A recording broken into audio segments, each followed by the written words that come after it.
Abiyi Diqaalaa kanneetiin sahabashaan kanaaf akkuma Mallas Zeenaawi dhiiga ilmaan Oromoo dhiiga sabaa fi sablammootaa dhangalaasee qabri isaa irraan tana Dr. Abiy ziyaaraa jirutti seenaan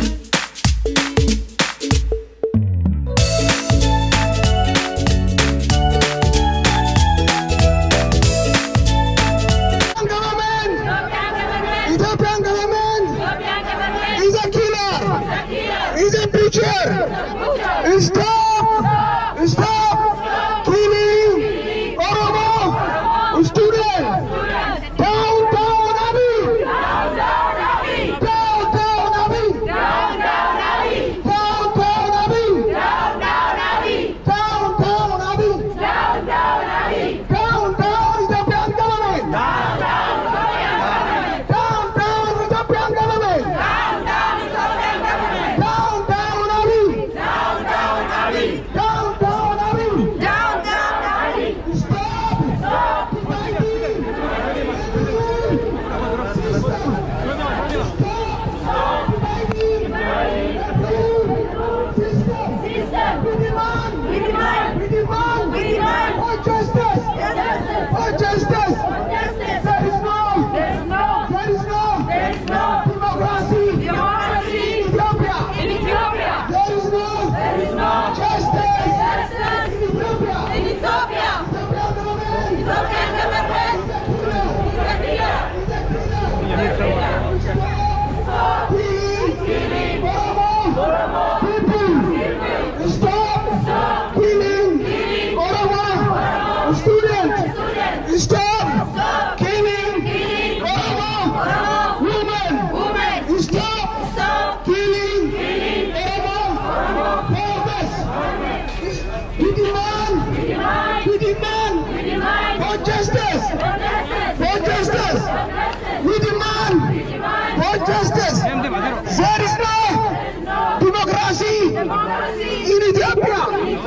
There is no human right in Ethiopia! There is no human right in Ethiopia! Ethiopia, stop killing Oromo students. Ethiopia, stop harassing opposition leaders. Stop harassing. sabaa fi sablammootaa dhangalaasee qabri isaa irraan tana Dr. Abiy ziyaaraa jirutti seenaan Dr. Abiy ummata Oromoo ganee sabaa fi sablammoota ganee ummata Itoophiyaa waliigala ganee ummata walirra bobbaasee umrii dheertuu qabaachuu hin danda'u.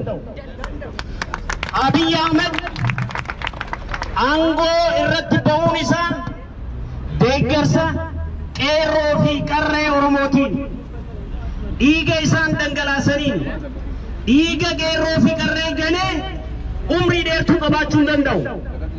Maqaa dheeraa qabaachuu hin danda'u. Wanni maqaa hawaasa Oromo Australiyaatiin dhaamnuuf yoo jiraate barri kuni lolaantee dagaantee ni xumurama. Seenaan garuu hin xumuramu. Seenaan Abiy seenaa ilmaan isaaniitiif ta'u. Seenaan Lammaa Magarsaa seenaa ilmaan isaatiif lafa taa'u. Ummata Oromoo ganuun sabaa fi sablammoota ganuun ummata Qimaantii ajjeesuun ummata Sidaamaa gatuun ummata Ogaadeen buqqisuun qabsoon itti fufaa karaa nagaa karaa kabajaa karaa dadaa karaa araaraa yoo deebi'ee maqaa ummata Oromoo Austraaliyaa waliigalaatiin ammallee sagalee ummataa taanee dabarsinaa fi karaa dabarraa Dr. Abiyyiin deebii jennaan. Karaa dabarratti ummata Oromoo hin ajjeesin jennaan. Dr. Abiy karaa dabarratti ummata Qimaantii ajjeesuu hin danda'u jennaan. Dr. Abiy karaa dabaatiin amantiidhaan ummata qoodee walirra bobbaasuu haa dhaabu jennaan. Dr. Abiy sadaqaa addunyaarraa kadhatee ummata biyya sanii wal fichisiisu haa dhaabu jenna. Oromoo dhageessu ni dhageessu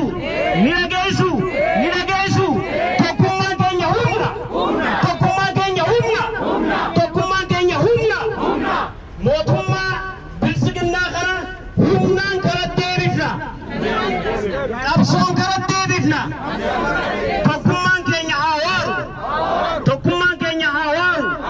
tokkummaan keenya haa waaru garaagarummaan keenya haa